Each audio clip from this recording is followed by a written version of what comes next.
This is Orland E. Freeman, a former Special Agent of the Federal Bureau of Investigation, who is conducting an interview with another former Special Agent of the Federal Bureau of Investigation, Mr. I.E. Nitschke, a resident of Paradise Valley, Arizona.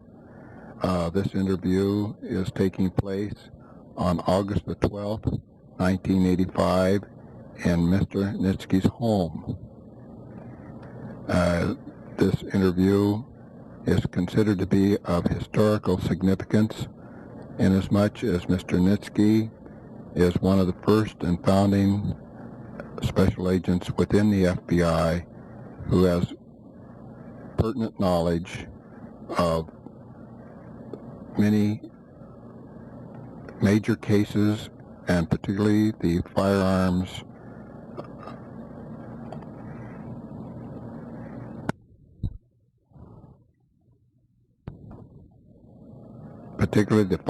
training program.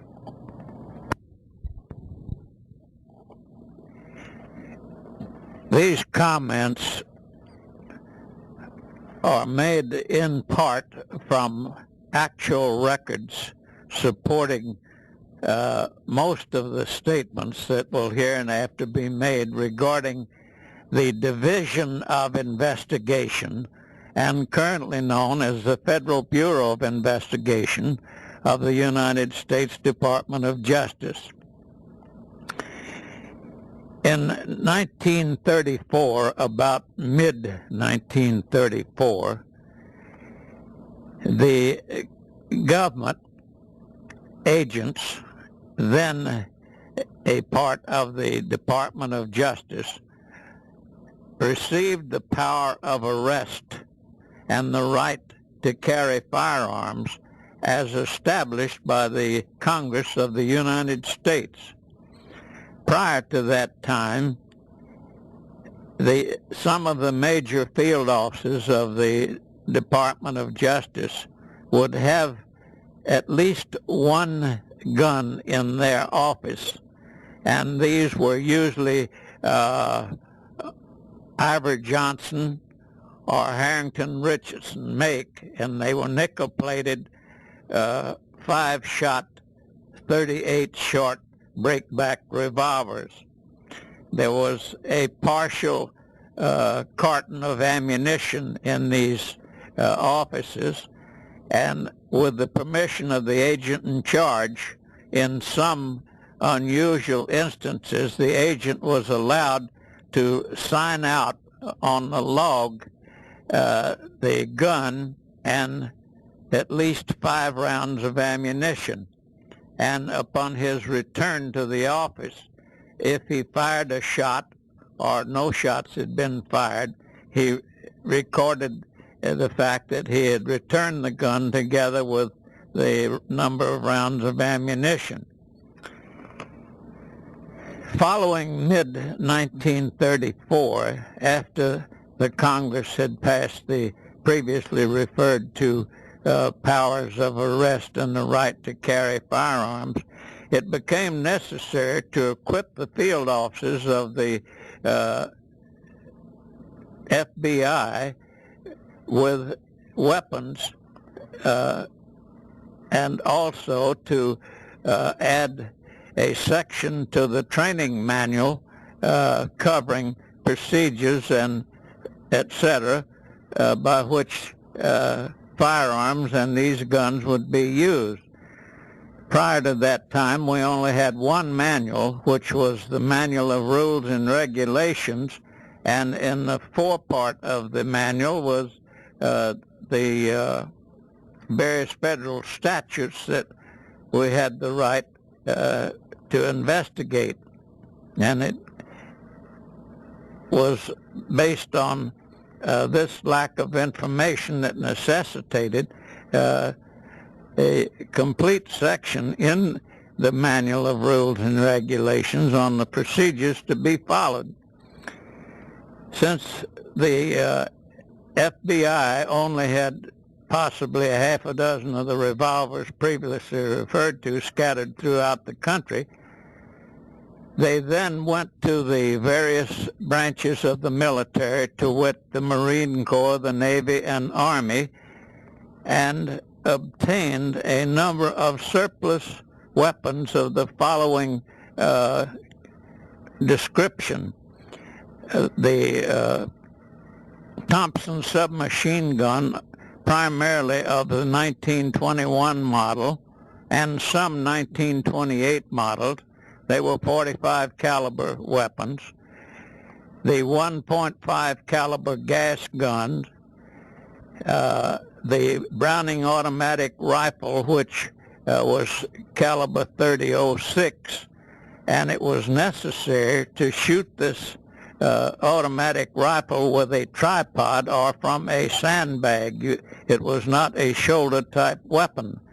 We also had some military 30 caliber rifles, and the pocket weapons that we had were police positive 38 specials. These were cylinder, 6 shots to the cylinder weapons, but they were very small frames, and the projectiles that was shot from them at that time was 158 grain standard load, and they had a tremendous amount of recoil. And let me knock this down. Just push this. Yeah.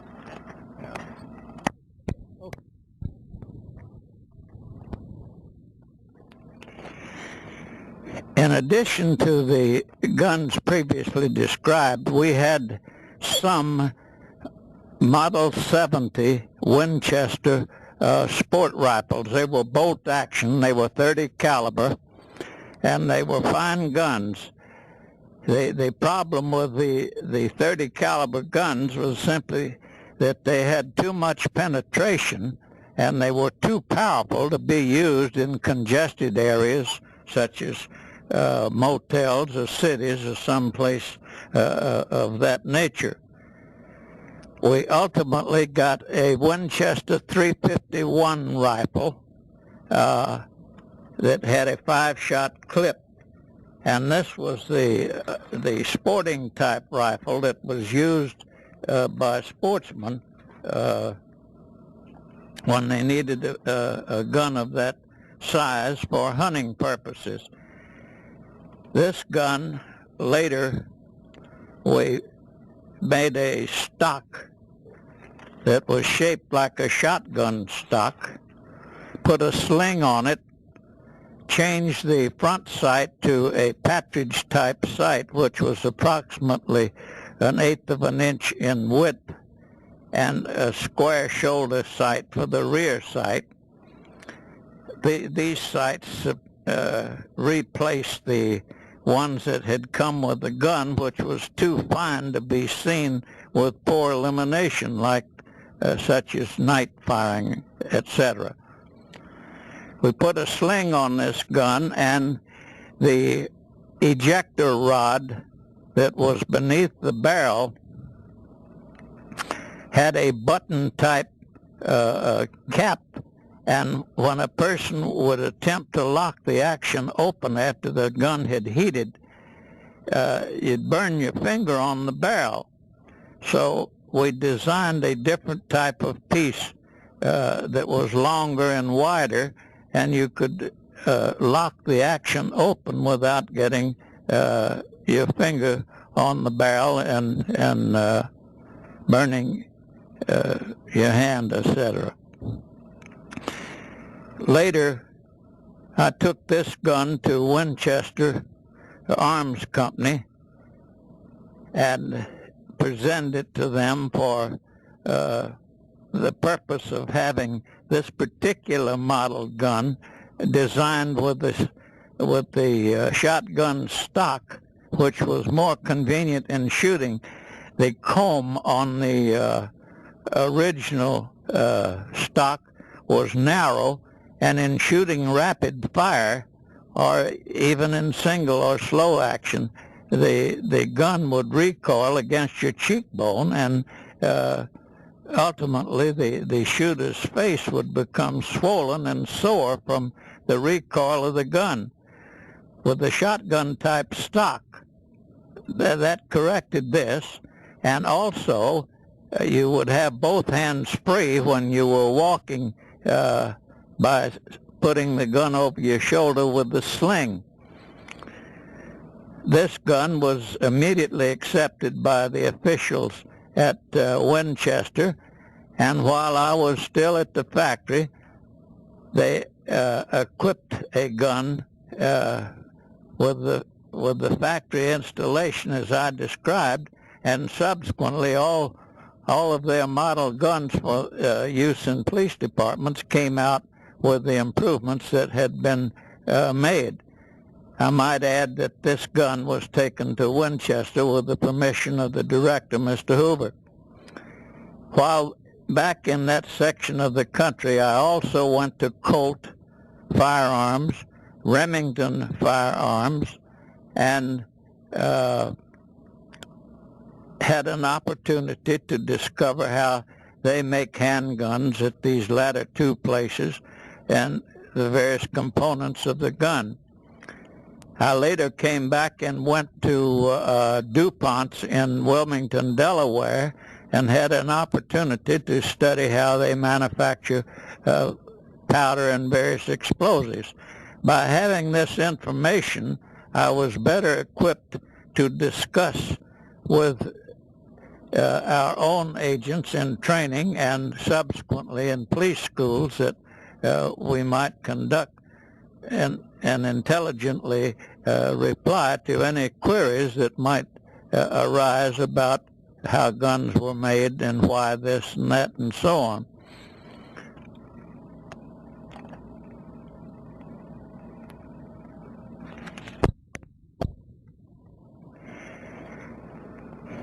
At the time the FBI received the right to carry firearms, and as I've earlier mentioned, we had no weapons in the service. We had the only person that was then in the Bureau that was possibly qualified to handle the firearms training was Frank Baughman, B-A-U-G-H-M-A-N. He had been a former captain in the Army, and he was a lifelong friend, personal friend of Director Hoover's. And Frank Baughman then, through various departments of the government, started picking up surplus government guns, such as I previously described, and in turn, a percentage of them was allocated to the various field offices, and along with it was gas candles and the projectiles for the 1.5 millimeter gas gun that we also acquired some of. The targets that were used originally for practice was the Army L, like Lily, the L target, which was a standard military target. The entire black of the bullseye counted 10 points, and it went from there on down to the 4 ring, which was the outside ring. When the discussion of courses for the agents to fire was brought up, the Army L course, as it was known, was the slow, timed, and rapid fire at 25 yards. The slow fire was 1 minute per shot. The time fire was 20 seconds for 5 rounds, and the rapid fire was 10 seconds for 5 rounds. The aggregate of those 3 phases compile the total score out of a possible 300, each shot being worth 10. The rifle shooting was done at 100 and 200 yards on the standard rifle targets then being used by the military. The positions was offhand and prone for the rifle. In shooting the handgun, the extended arm was used rather than shooting with two hands or bracing the gun in any manner. It was a freehand operation. After the guns had been acquired and were being shipped to the various offices, it then became a part of the Inspection and Training Division of the headquarters office to set up regulations as to how these guns were stored. Vaults were equipped in the various offices with combination locks and in order to keep the gun secure so that someone couldn't break in that was unauthorized and take one or more of the weapons or some of the ammunition. So each field office then had a vault in which this equipment was stored. And later in inspecting the offices for their periodic inspections, the firearms was a part of a separate part of the inspection report. When Frank Baughman started his training at the seat of government, he had to discover, as many of us knew, that there were only a few, if any, agents in the FBI at that time that had a knowledge of firearms and firearms training and instruction. So Myron Gurney, G-U-R-N-E-A, Bill Nitschke, and Walter Walsh, W-A-L-S-H, were subsequently brought in to assist and help conduct the training in the Bureau. We then set up training for the agents in charge, in which they were taught the nomenclature of the various guns that I have previously mentioned.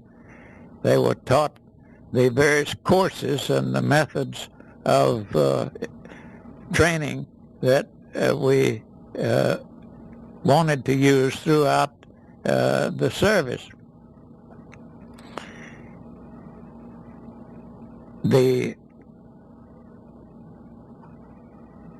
It was quickly found that the Army L type of course was not what we needed in the Bureau.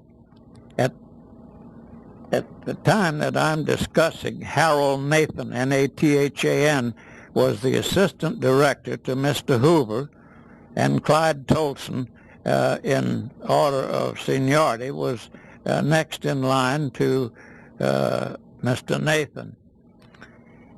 In conversation with Mr. Nathan, he asked me what I thought of the weapons that we then had in the Bureau, and I told him I thought none of them were the type guns we should have, and gave him my reasons why each piece should be eliminated. That certainly we had, if we were going on a raid somewhere that necessitated firearms, we couldn't carry a tripod and a sandbag along to use a Browning automatic rifle, and that piece was strictly obsolete. We didn't have room nor space nor convenience of handling the gun if we were using a military rifle. So subsequently, the subpoena pistols, as we called them, those police positive revolvers, the frame was too small for the size and caliber of the load that was used.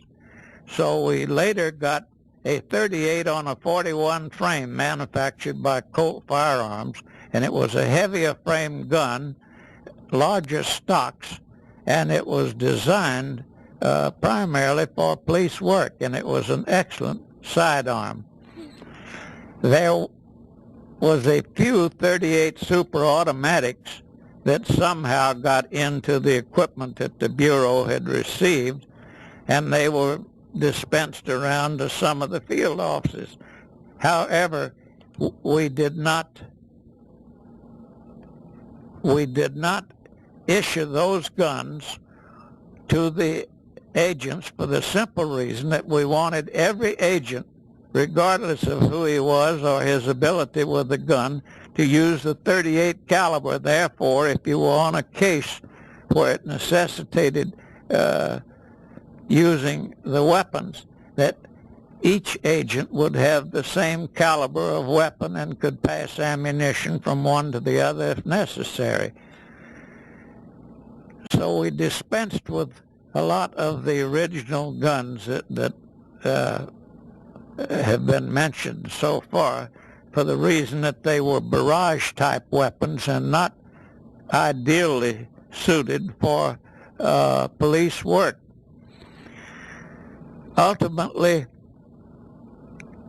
Myron Gurney and Walter Walsh and I got together in our apartment. We three had lived together in the District of Columbia, and in discussing some methods for practical use by the agents, we came on the idea of the agents taking advantage of whatever cover might be available if and when they should find it necessary to protect themselves.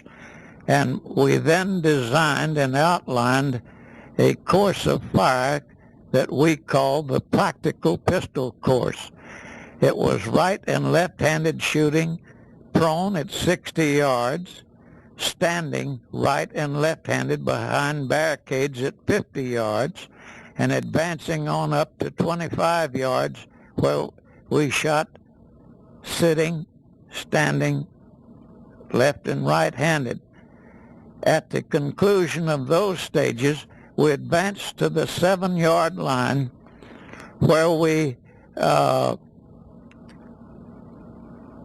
drew our revolvers, and in a time limit, we fired 10 shots at a Colt silhouette target. This target was a silhouette of a male whose weight was 145, 50 pounds, and it was designed by Colt Firearms Company. We used this target and used the K, or killing value of it, in recording the scores. We shot a total of 50 shots on this course, and the total number of hits in the K value was the score that each agent had. Ultimately, I wrote the director a suggestion that we award our agents with some type of trophy to create an additional interest in their shooting. And I called it the possible club trophy, rather, meaning that was the maximum that you could get out of 50 rounds of ammunition would be the possible total score. So the director came back and approved my suggestion, and that established the possible club within the Bureau, and ultimately in the years to come, any agent in training or retraining or in the field offices where he was required to do his monthly training, if he shot a perfect score, which would have been a possible, he was awarded a trophy by the Bureau. And ultimately, a number of agents received those trophies that was awarded by the service.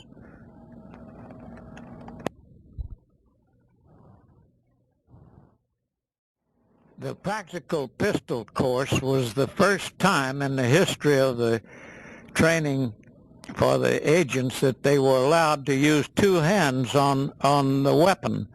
Prior to that, the training had all been, as I mentioned, by extension of the left or right hand without support. The practical pistol course, subsequent to our introducing it and getting it as a part of the basic training for our agents, is now a national course that is shot by all police departments in and out of the United States in national and international competition. So we had a great deal to do with the present day method of using two hands on a revolver in order to stabilize it and give better sight alignment and more accuracy in shooting. When we got the right to carry firearms, we had a rather small number of agents. I do not recall the exact number, but that is a matter that can be verified at the seat of government. And these agents were from major cities where they did not have the right to carry firearms in those respective cities or states. Many of our agents were fresh out of college. They had no knowledge of firearms whatsoever. In fact, many of them couldn't even drive an automobile, and we had to put in a training program to teach them how to drive cars. So therefore, the Bureau had to deviate from its basic rules of all agents were LLBs or certified public accountants and recruit a few people that had a working knowledge of weapons and the practical use of them in police work. And that was the first deviation that I have knowledge of that was made in the selection of personnel for the Bureau. But certainly Walter Walsh and myself especially had fired in state and national competition at Camp Perry and regional matches and so on. And I don't know of any other agents at that time that had had that experience. So I feel that we were personally of great benefit to not only the Bureau, but to the new agents. And ultimately, when the National Police Training Program was established, and we established police schools all over the country as well as in the FBI Academy, we had some experienced personnel that could adequately train these people and afford them instruction to where they could go back and in turn train the personnel of their own departments. The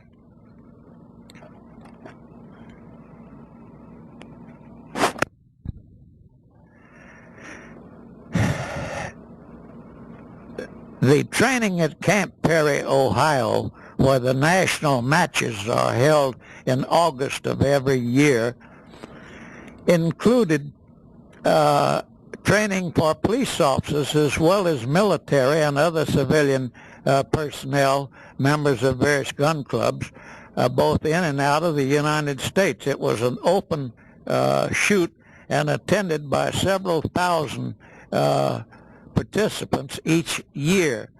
Trophies were awarded, medals, etc., for their proficiency in shooting the various courses. And one course that was ultimately set up there was a field surprise course in which they had skeletonized a street with 1- and 2-story buildings, and they would have, as the competitor walked down the street,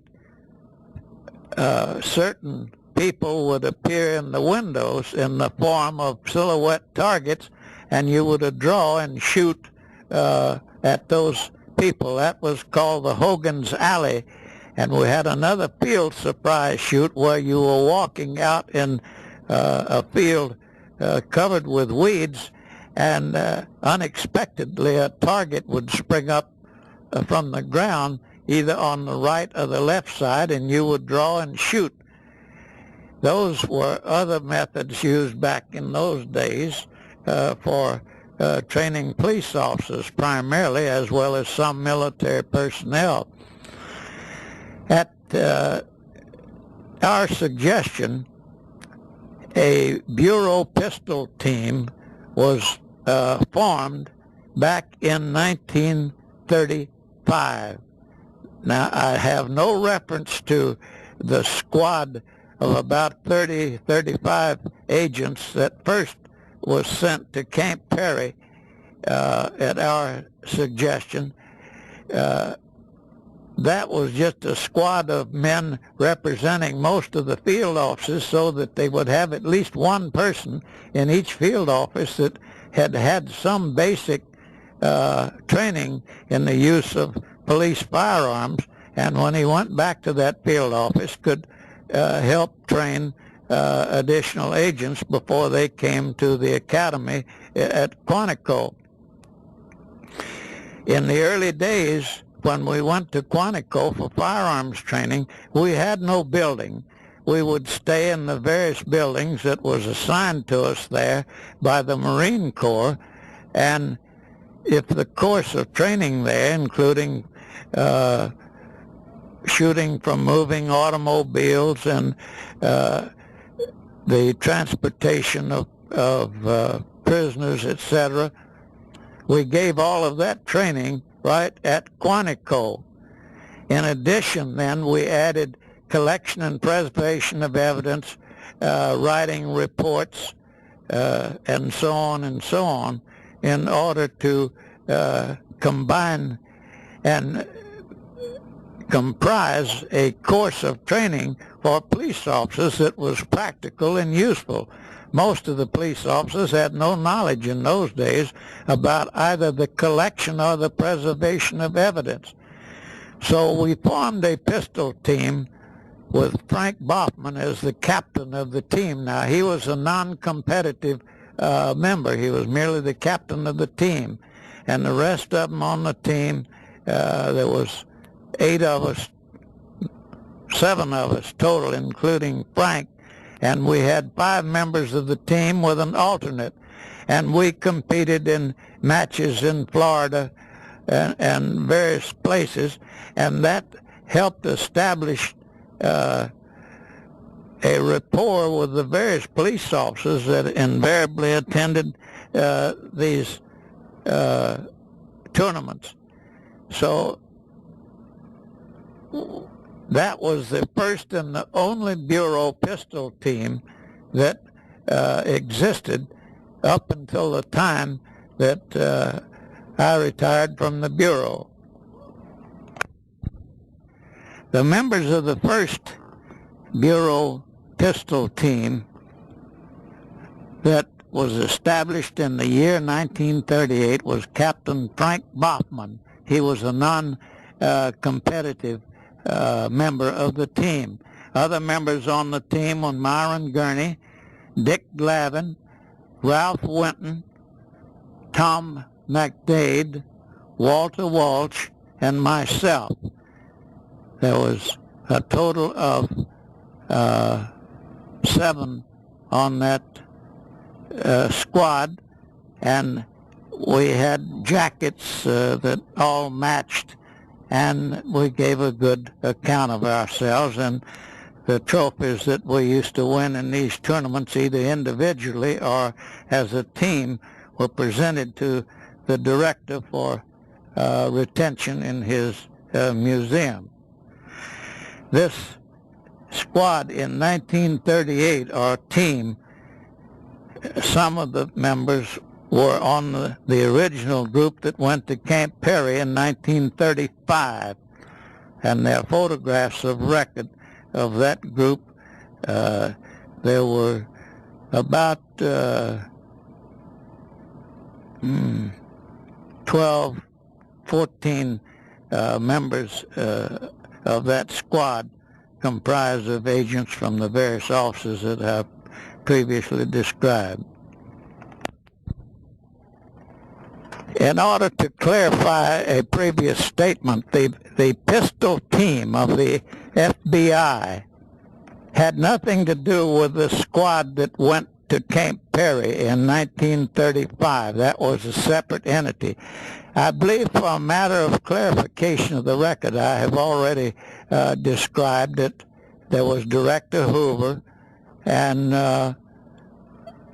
Harold Nathan and Clyde Tolson. They were the three principals in charge of the Bureau. In the training division, Johnny Keith, Keith, was in charge of training prior to the time and immediately subsequent to the time that we had the right to carry firearms. Later, Hugh Clegg, C-L-E-G-G, became the director of training and inspection. He was assisted in part by Drain Lester, L-E-S-T-E-R, who was the assistant training director under Clegg.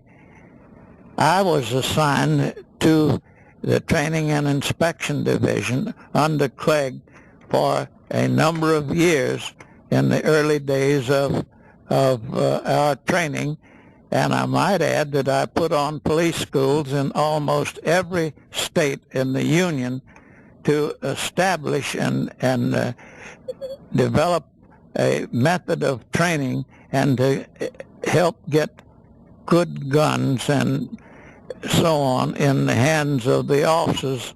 And I have many letters from these various cities thanking me for this assistance. At the time we conducted the inspections in the early days, there was Jim Egan, E-G-A-N, and Lee Pennington. They were the two principal inspectors, and as a member of the inspection team to conduct the firearms training and the inspection of technical equipment in these offices, we went along and wrote a separate report for inclusion in the overall inspection report. And while we were at the field offices, we would have the agent in charge conduct a training program and shooting of all members of the staff then assigned to that field office, and we would assist the agent in charge by offering practical suggestions on how he might improve the technique.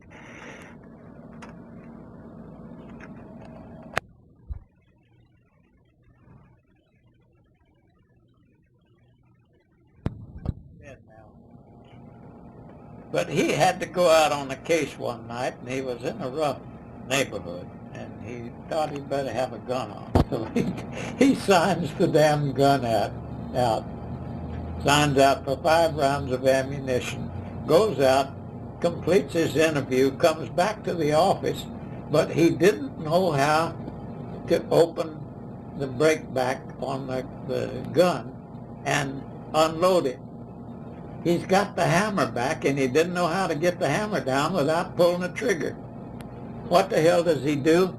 He gets a paper sack and puts over his hand with his thumb in front of the trigger, goes downstairs in the Philadelphia Savings Fund building where our office was in, got in a cab and drove out in the city park and fired the goddamn thing to get the hammer down.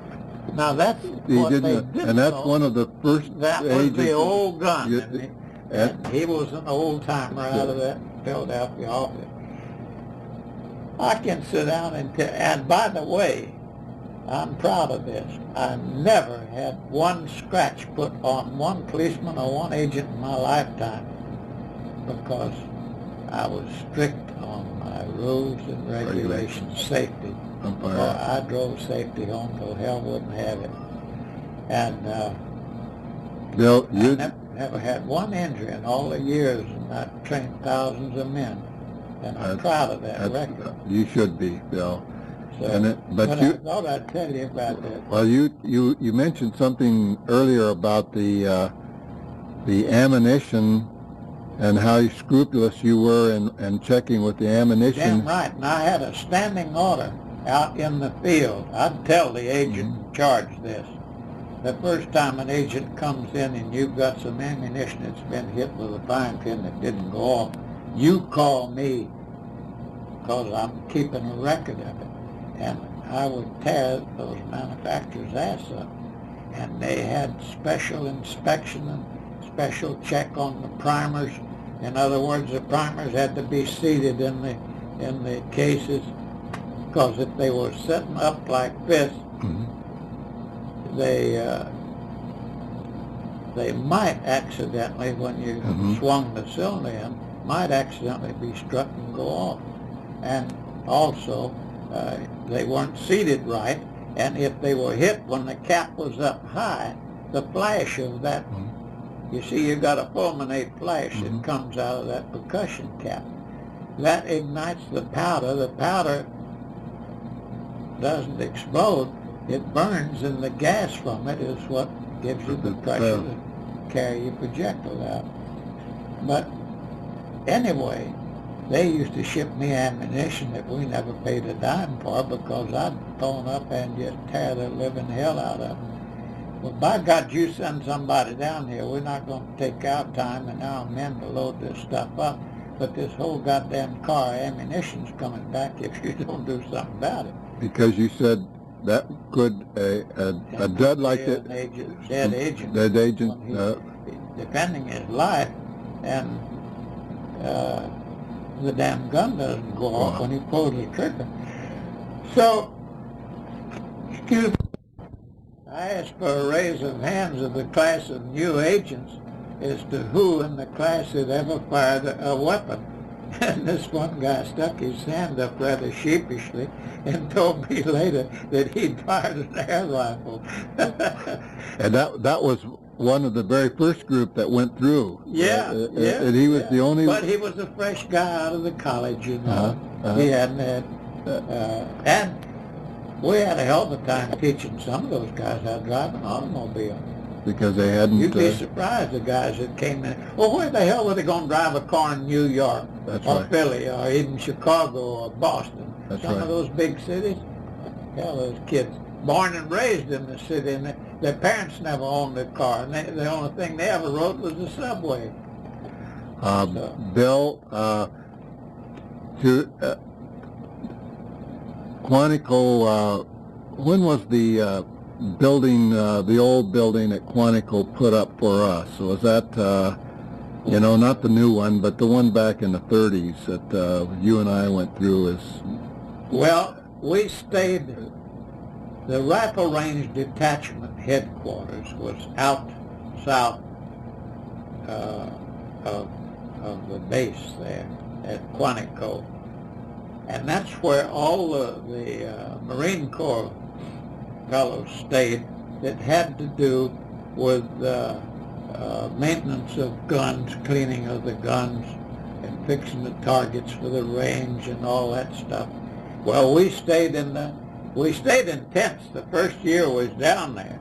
We had these wall tents put up, and we borrowed them from. What year was that? Do you remember?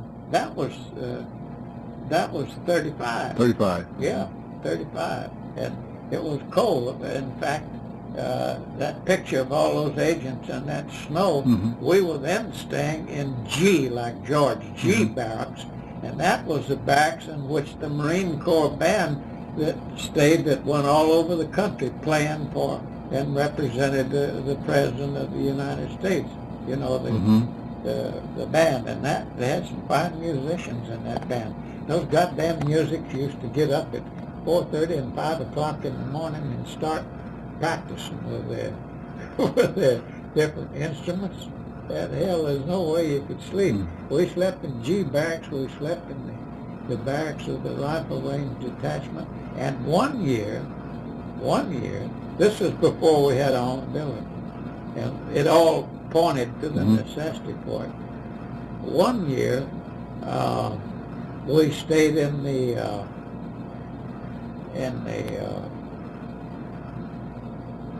brig. The brig had a hell of a bunch of cells in it, and rooms on the first floor, and we took over the brig there, where they put all the guys when they get drunk or unruly or something. Did they build the old FBI building for our specifications, or was that a Marine Corps barracks that they converted? Or you see, Hoover had to get permission. Well, Hoover went this way. He went through Cummings, the Attorney General, and then Cummings went to the Secretary of the Navy, or this, that, or the other, you know, and they were then on the cabinet level, you understand? And that's how we got permission to use Quantico, was going through the Navy and through Cummings to get Stassen, I think, was I believe Stassen was in charge of the Navy then. But anyway, I had to work on a murder on a reservation down there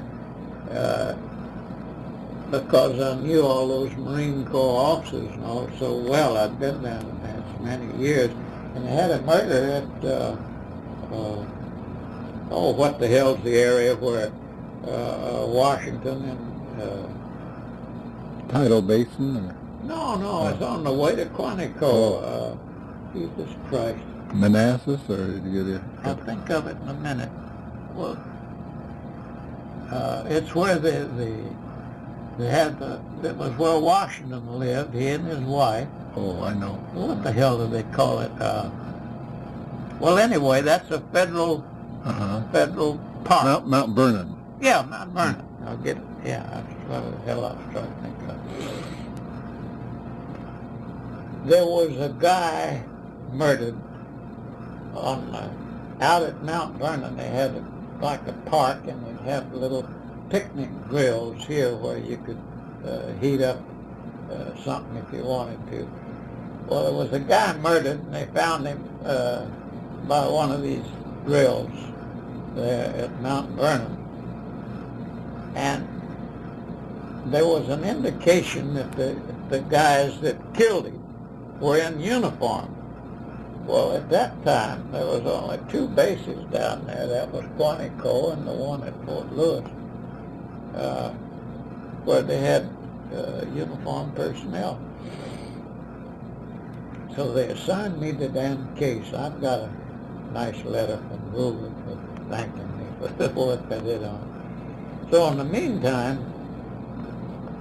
the Marines were sent down to Berenken, down off in Cuba, you know, down in the Caribbean, and they went down there for winter maneuvers. So shit, there was no use letting grass grow under your feet. So I went down, I flew down to San Juan, as they called it, those natives, and at San Juan I got a hold of Admiral Hussey, who was then in charge of the Marine Corps. Hell of a nice little guy. And I gave him some pictures of Jiggs, the Marine Corps mascot. He in turn gave me a membership in the Officers Club. In fact, I got my card and some of this stuff here. But anyway,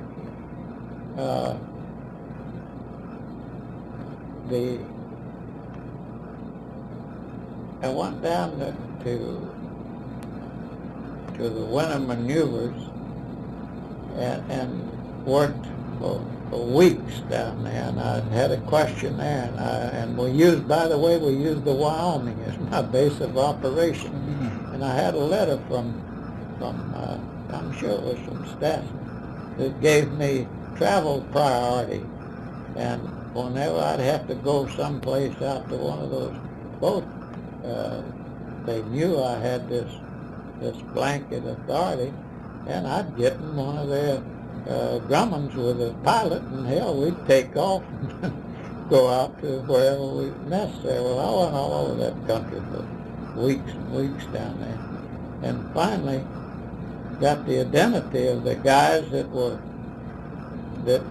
I had witnesses that identified certain other members of the Quantico base that they saw it at Mount Vernon, and goddamn if we didn't catch the guys and got a conviction out of them and confession that they killed the guy. I'll be darned. And it took weeks to run this questionnaire that made up where were you on February the 14th, and which way did you go when you got your weekend leave, and did you go here and you go there. They filled out those questionnaires, and based on the questionnaires and with the help of the Marine Corps officers, we narrowed it down to 3 or 4 guys, and from those where the officers put the heat on the boys, and got a written confession from them, and they convicted them.